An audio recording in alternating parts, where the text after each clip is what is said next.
Hola, ¿qué tal? Reciban un cálido saludo de Aranza Ramos y Omar Correa, estudiantes de la maestría en Antropología Social del CIESAS Pacífico Sur, línea de especialización en Antropología Médica, promoción 2023-2025. En esta oportunidad conversaremos sobre algunos hallazgos importantes de nuestras investigaciones sobre VIH en población indígena en la Amazonía peruana.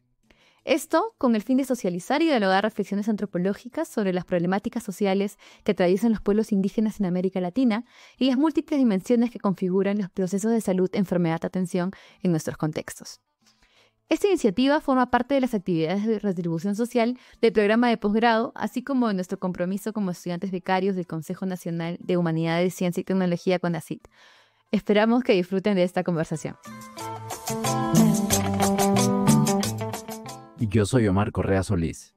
Mi investigación de maestría giró en torno a las experiencias cotidianas de construcción del parentesco en personas asháninkas y ashéninkas sexualmente disidentes diagnosticados con VIH en Atalaya, ciudad puerto de la Amazonía peruana. Este trabajo me permitió conocer las experiencias de migración, vínculos de intimidad y formas de socialidad que hacen parte de las trayectorias vitales de un sector poco explorado en la Amazonía indígena contemporánea, así como las transformaciones, dilemas y atenciones frente a una nueva condición vital como lo es la infección por VIH.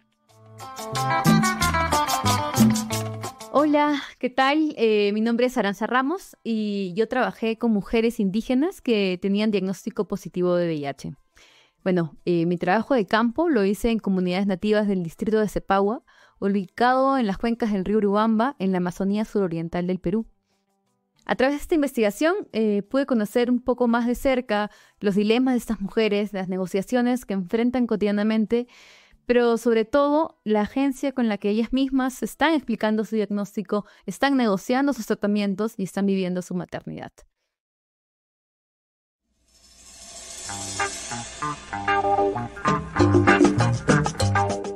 Dos. La Amazonía en transformación. Cuando se habla de la Amazonía, suele circular un imaginario muy popular, que es un lugar remoto, lleno de naturaleza salvaje, habitado por pueblos no contactados, en fin, como si estuviera afuera del Estado y de la historia. Pero la realidad es muy distinta. La Amazonía siempre ha estado vinculada a la sociedad que la engloba y atravesada por procesos de colonialismo, explotación y transformación. Tiene una historia propia, marcada por su vinculación con una economía política global. Esto ha implicado relaciones con el Estado, con mercados y con proyectos de distintos actores, así como por las formas en que los pueblos indígenas han respondido a estos procesos. Si miramos geográficamente, la Amazonía centro-oriental del Perú, y en particular a la provincia de Atalaya, donde ambos realizamos nuestros trabajos de campo, veremos un territorio atravesado por 3 ríos que la conectan con centros productivos del país. El Tambo, que la conecta con la selva central, y desde ahí con los Andes y con Lima. El río Urubamba la conecta hacia el sur, con la zona de Camisea y sus proyectos de hidrocarburos. Ucayali la vincula hacia la selva norte y la ciudad de Pucallpa, o Iquitos. Estas vías fluviales han convertido a Atalaya en un nodo de circulación y movilidad de población y mercancías. Aproximarnos a la historia reciente de esta región amazónica nos permite ver el rol importante que tuvo y tiene en la vida económica del país. A comienzos del siglo XX, a través de la extracción del caucho, luego vinieron la tala de madera y la expansión agraria con ganadería y cultivos, más tarde la explotación de gas natural y el boom de productos como el cacao y el café.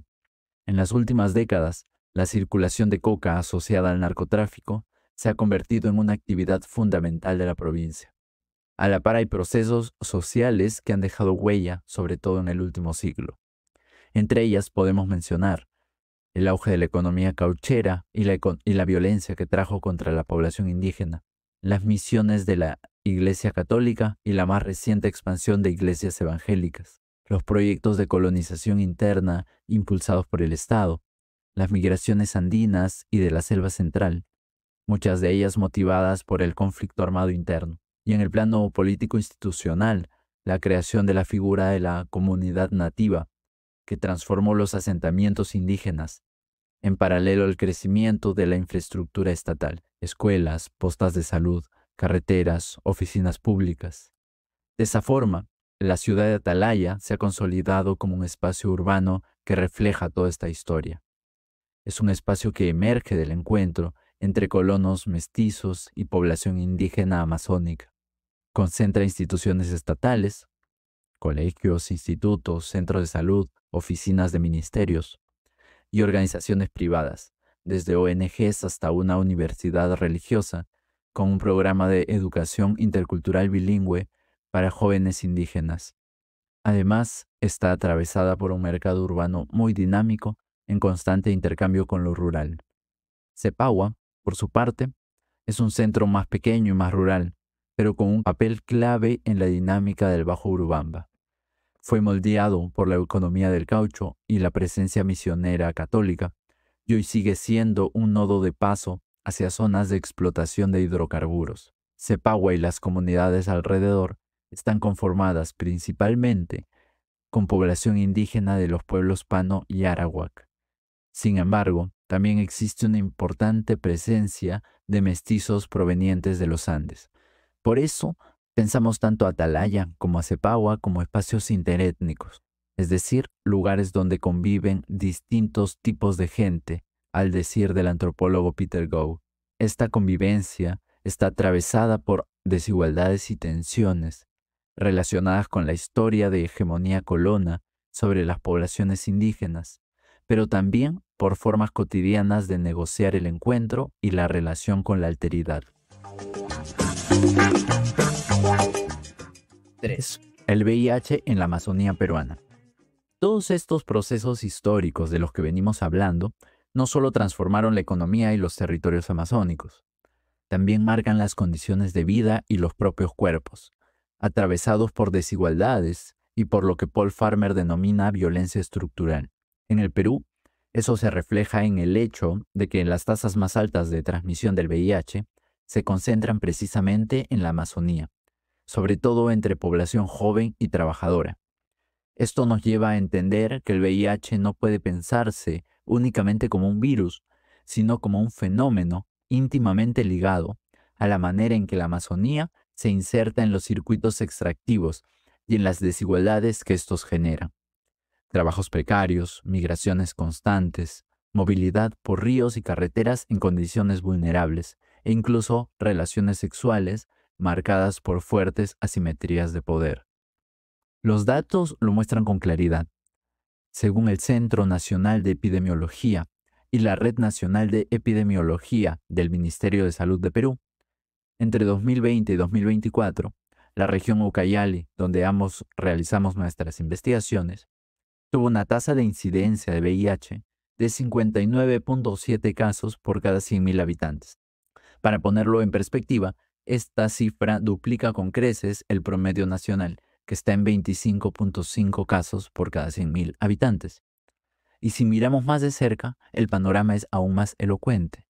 El 2024, el grupo étnico indígena amazónico representó alrededor del 7.7% de los casos notificados de VIH en el país, a pesar de que según el Instituto Nacional de Estadística e Informática y su censo del año 2017, este grupo indígena amazónico constituye apenas el 1% de la población nacional.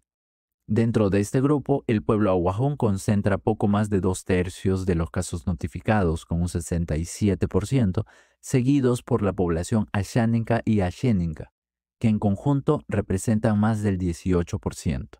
Esta situación ha merecido incluso la creación de una norma técnica a nivel nacional, dirigida específicamente a pueblos indígenas bajo el lema de la pertinencia intercultural para abordar la epidemia del VIH. Este documento significó un avance porque reconoció la necesidad de un enfoque diferenciado para trabajar en comunidades amazónicas. Pero tanto la norma como el discurso biomédico y epidemiológico hegemónico del que es producto tienden a entender el VIH como el resultado de prácticas individuales y a mirar, entender la cultura como un conjunto de creencias estáticas que pueden favorecer el contagio o dificultar la adherencia terapéutica al tratamiento antirretroviral. Lo que queda poco explorado desde estos discursos y políticas son justamente las dimensiones estructurales e históricas que explican por qué la Amazonía es un territorio tan vulnerable frente al VIH.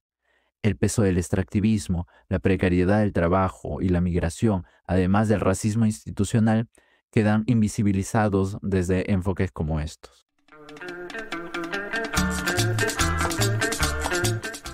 4. Una antropología médica desde la vida cotidiana de las personas. Si hasta aquí hemos hablado de la Amazonía en transformación y del VIH como un fenómeno atravesado por desigualdades históricas, lo que queremos hacer ahora es cambiar el ángulo de mirada. La antropología médica nos recuerda que los procesos de salud, enfermedad y atención no pueden entenderse solo en cifras o en términos biomédicos, sino también desde las experiencias, explicaciones y trayectorias de sujetos concretos. Y para eso contamos con una herramienta muy potente, la etnografía. Esta nos permite aproximarnos a la vida cotidiana de las personas y a su entorno.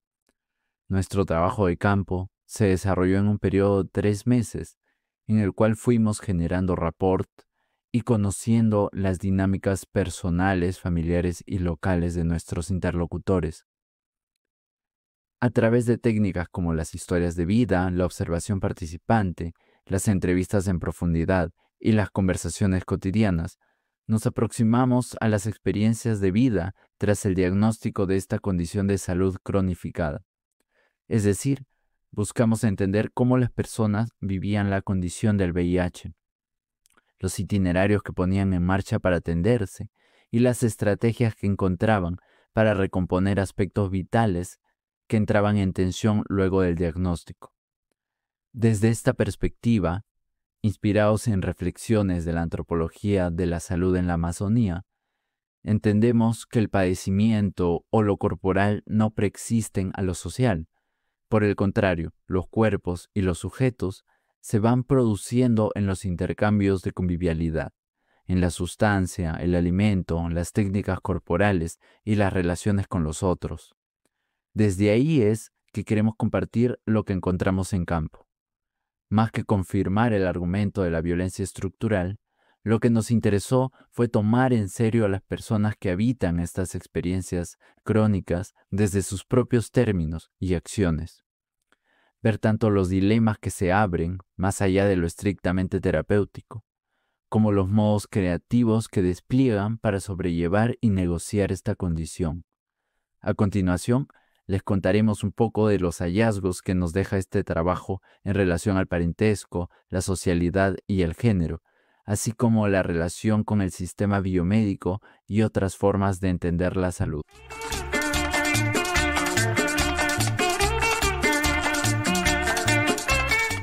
La trayectoria de Samari, el VIH y los dilemas de la pertenencia.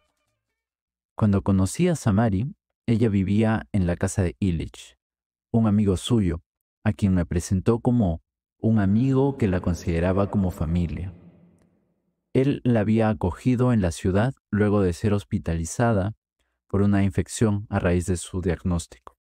Según me contó aquella vez, la cercanía y apoyo de ese amigo contrastaba enormemente con el rechazo que ella vivía por parte de su padre y madrastra en su comunidad de origen, una comunidad nativa asháninka en el Alto Ucayali, debido a su decisión de vestirse de acuerdo a cómo se identificaba, una mujer trans. Cuando tiempo después hablamos sobre una prima de cariño suya, quien también la había alojado en algunas oportunidades, retomó el contraste entre su familia de sangre y me lo explicó así. No es una familia de sangre, pero si yo vivo años, ya les tomo como una familia. No de sangre, pero yo les considero así. Más me gusta eso, porque en mi familia me tratan peor. En cambio, personas que no son mi familia me tratan mejor que mi familia que no son de sangre.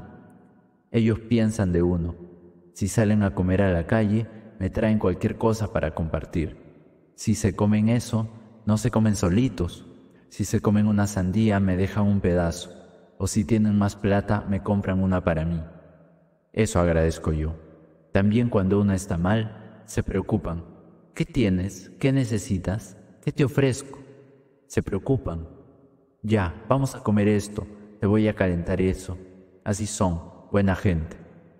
Esta valoración sobre las familias de sangre y las nuevas familias que se construían desde las prácticas de apoyo y convivialidad fue una constante tanto en su historia como en la de mis otros 4 interlocutores.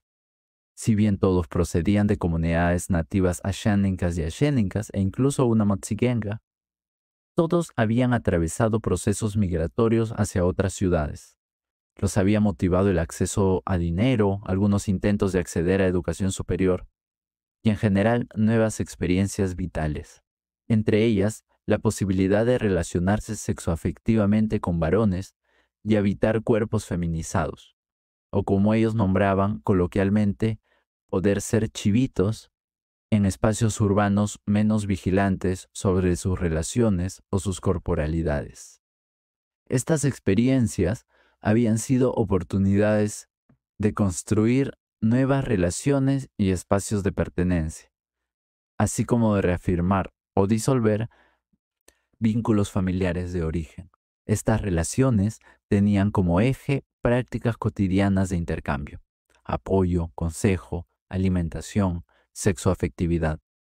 Al momento de mi trabajo de campo, Samari tenía 32 años cumplidos, 7 de los cuales los había vivido con el diagnóstico de VIH. Ella había salido de su comunidad durante la adolescencia y a lo largo de varios años circuló por ciudades como Atalaya, Satipo y Lima, así como en campamentos madereros del Bajo Urubamba. Durante ese periodo, trabajó principalmente como cocinera, mesera o atendiendo en pequeños negocios de ropa. Ahí mantuvo experiencias no solo laborales, sino de convivencia con sus patrones, pequeños empresarios mestizos. Lejos de su familia, pudo producir su cuerpo como una mujer. Se dejó el cabello largo, se hizo aretes, comenzó a usar ropas entalladas y maquillaje. En esos años también fue conociendo amistades que, como ella, compartían el origen rural, la pertenencia étnica, indígena amazónica, y la orientación sexual no heteronormada, los cuales también, como ella, circulaban por ciudades amazónicas. En este periodo, también vivió distintas experiencias sexoafectivas. Con algunos varones mantuvo relaciones más estables e incluso convivieron juntos. Con otros mantuvo relaciones más casuales. Ella cuenta que en alguna oportunidad una de sus parejas sexuales casuales ejerció presión para que mantuvieran relaciones sexuales sin preservativo. Luego del encuentro, le confesó un categórico «Ya nos vamos a morir juntos» y le mencionó que tenía el virus del VIH. Esto motivó un conflicto que llegó a los golpes y luego a la ruptura de la relación. Luego de unos meses de angustia e incertidumbre sobre su salud, Samari finalmente confirmó su diagnóstico con una prueba en el hospital de Atalaya. Le pidió a su tía, que era la mamá de un amigo muy cercano a quien le alquilaba la habitación, que la acompañara a sacarse un análisis de sangre. El día de los resultados, su tía fue antes que ella y mintió al personal de salud para acceder a la información antes que Samari. Esto fue un parteaguas en su relación, que inicialmente había sido marcada por la confianza y la búsqueda de apoyo. Con el pasar del tiempo, Samari decidió alejarse de esa tía y primo, porque además comenzó a sospechar de que estaban esparciendo rumores sobre su diagnóstico.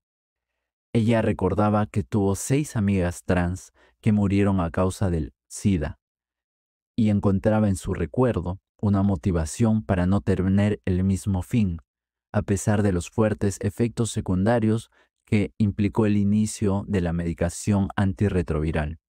Yo quiero morirme de otra cosa, pero no con el SIDA, me reafirmaba cuando conversamos sobre los motivos para continuar con el TAR. Aún así, había atravesado por momentos críticos, principalmente relacionados con la profunda tristeza y desconexión que le generó el rechazo de su padre y madrastra cuando intentó retornar a su comunidad en búsqueda de soporte familiar, pero ya producida como una mujer trans. Esto derivó en un periodo de interrupción del tratamiento y alcoholización que terminó con su hospitalización. Durante ese momento, recordaba que casi ninguno de sus amigos chivitos lo había ido a visitar, y frente a ello hacía una clasificación entre sus amigos de verdad y amigos que son solo para la fiesta. Sin embargo, también había recibido muestras importantes de solidaridad, como en el caso de Illich y de sus primas. A raíz de ello, resaltaba que ellos se habían vuelto como familia.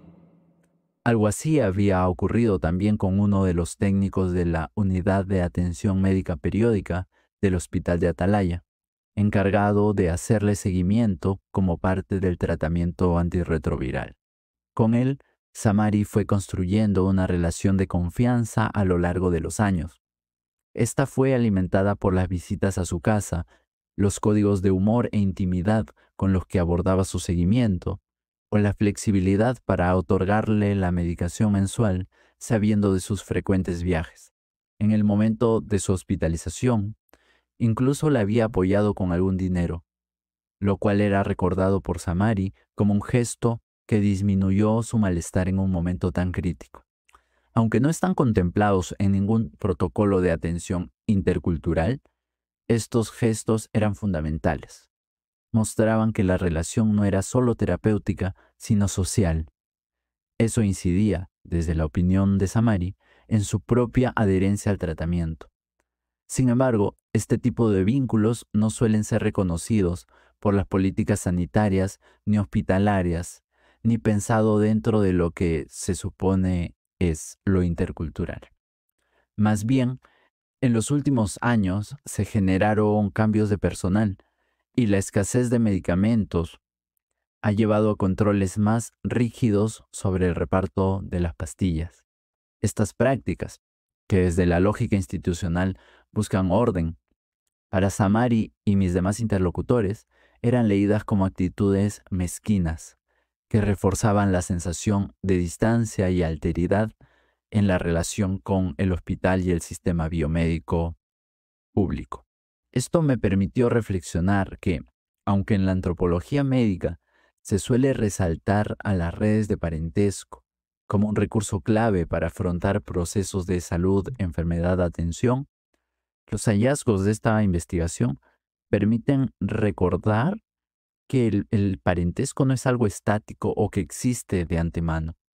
Más bien, estas relaciones se van construyendo y transformando justamente en tales procesos críticos de padecimiento y de atención, y pueden ser al mismo tiempo fuente de salud o de aflicción en sí mismas. Como muestra este relato, el de Samari, en el caso del VIH, lo que está en juego son dilemas de pertenencia y mutualidad, para retomar la definición de Marshall Salins sobre el parentesco. En estos, el respeto a la confidencialidad, la solidaridad, la provisión de cuidado o su ausencia son elementos centrales. Y estos dilemas no se limitan a la familia de origen o a las redes de amistad. También atraviesan la propia relación con el hospital y con el personal de salud. Diagnósticos en jaque, equívocos y agencias vitales de mujeres indígenas con diagnóstico positivo a VIH. Bueno, yo trabajé con mujeres indígenas que tenían un diagnóstico positivo a VIH y aunque todas ellas tenían una adherencia activa, esto no significaba necesariamente que creyeran en la existencia de la enfermedad. De hecho, la relación con el diagnóstico aparecía en un segundo plano en relación a un factor aún más importante, las relaciones cercanas, las cuales justamente se presentaban tan necesarias, pero también peligrosas. El diagnóstico positivo podía significar un daño relacional, ya sea a través de la denuncia de engaños de sus parejas con otras mujeres o las formas de ocultamiento justamente de este diagnóstico por parte de sus parejas. En otros casos, existían explicaciones contrapuestas entre los síntomas que el centro de salud codificaba como fase SIDA, por ejemplo, mientras que una de ellas lo explicaba como daño, más bien causado por una tía, hermana de su papá, quien le había mandado aquel mal, aquel daño, porque ella no le había querido regalar una de sus plantas medicinales. De hecho, para curarse, justamente uno debe relacionarse bien con diversos agentes, ya sean justamente las familias, el personal de salud, las plantas mismas o los vegetales.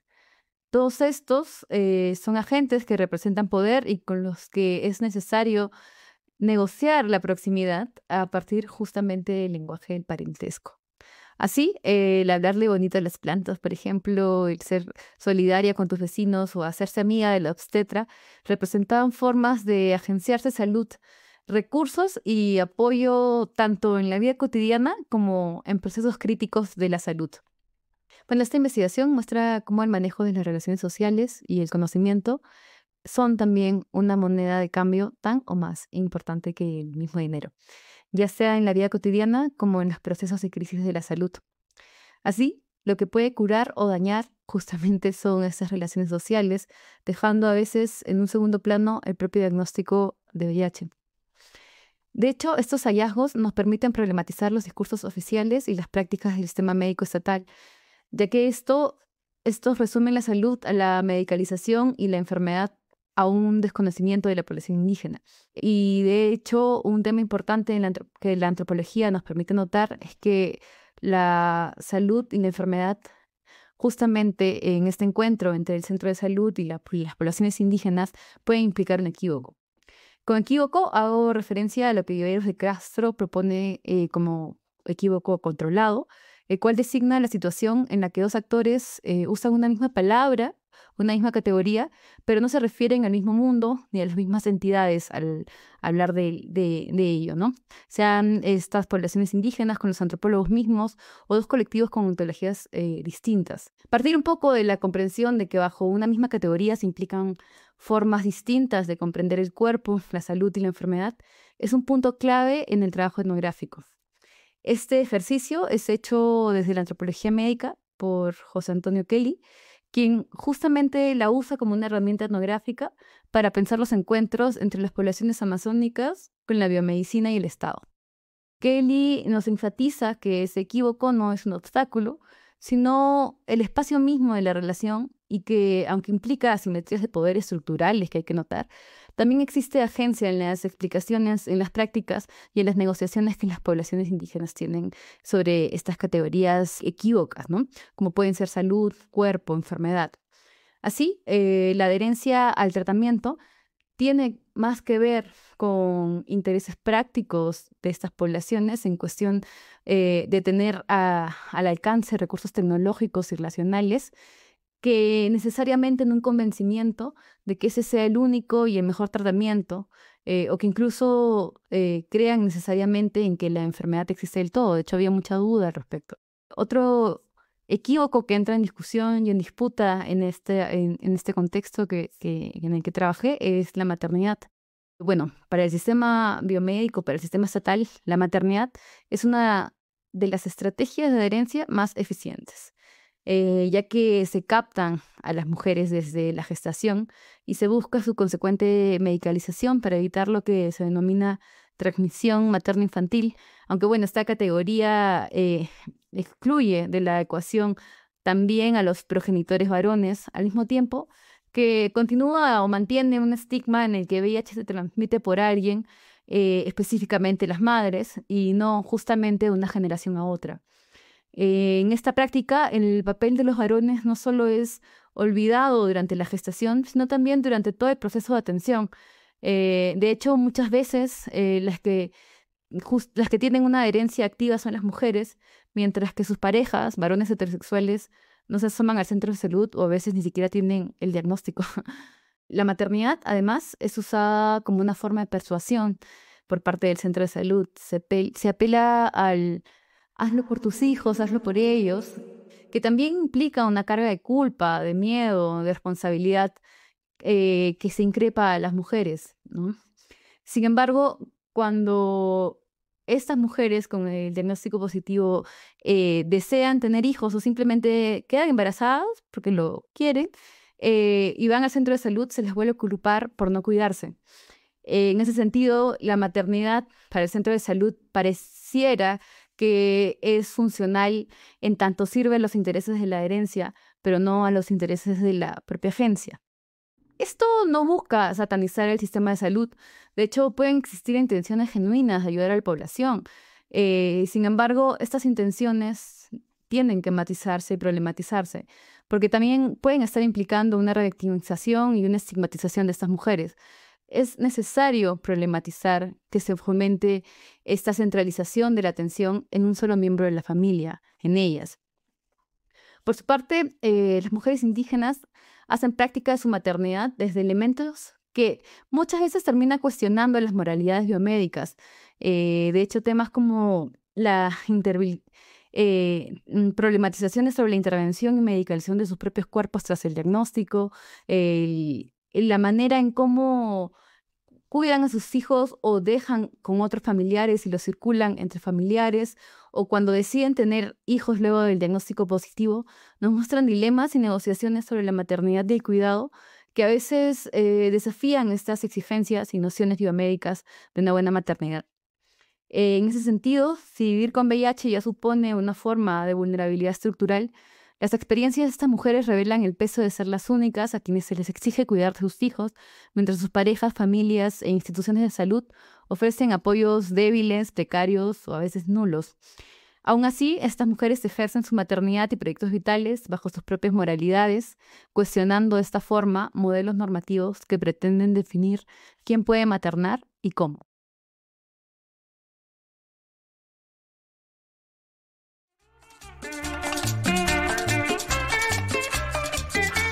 La antropología médica no solo nos aproxima teóricamente a la salud y la enfermedad, también metodológicamente, a través del trabajo de campo etnográfico.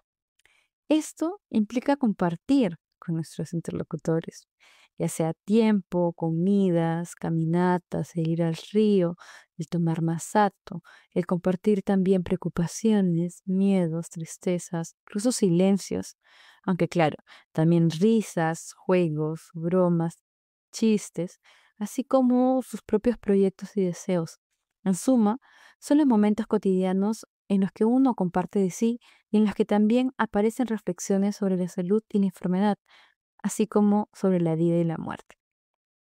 Es este involucramiento cotidiano el que hace del ejercicio etnográfico una práctica llena de matices y dilemas, tanto para las y los interlocutores como para las y los antropólogos. Por eso, las personas que conocemos y las historias que escuchamos no son solo información relevante para denunciar una realidad crítica o problematizar las formas de entender la salud, sino también relaciones únicas y especiales que no se pueden reducir en números y que como investigadores tenemos el deber de cuidar. Por lo mismo, es necesario un compromiso ético y político con sus historias, con sus complejidades y sus formas de existir en el mundo. Por eso, creemos firmemente que el ejercicio etnográfico es una forma de hacerle justicia a la complejidad de sus vidas, rescatando justamente estos matices, los dilemas y las preguntas abiertas sobre la enfermedad, sobre la muerte y sobre sus vidas. Otro punto clave fue la confidencialidad. Cuidar la identidad y el diagnóstico de nuestros interlocutores ha sido un esfuerzo importante, ya sea antes de contactarlos, durante el trabajo de campo, pero también después, porque nuestra responsabilidad no termina cuando dejamos la comunidad. Continúa también en cómo escribimos, en cómo contamos y en cómo compartimos sus historias.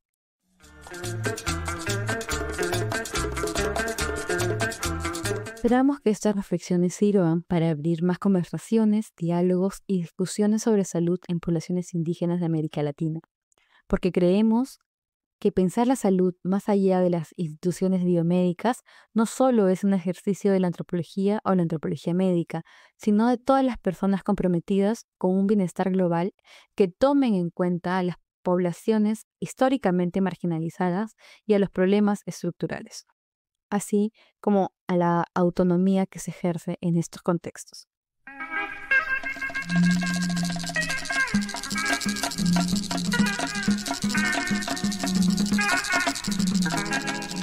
Bien, nos despedimos con la esperanza de haber colaborado con la reducción del estigma sobre las poblaciones con diagnóstico positivo a VIH.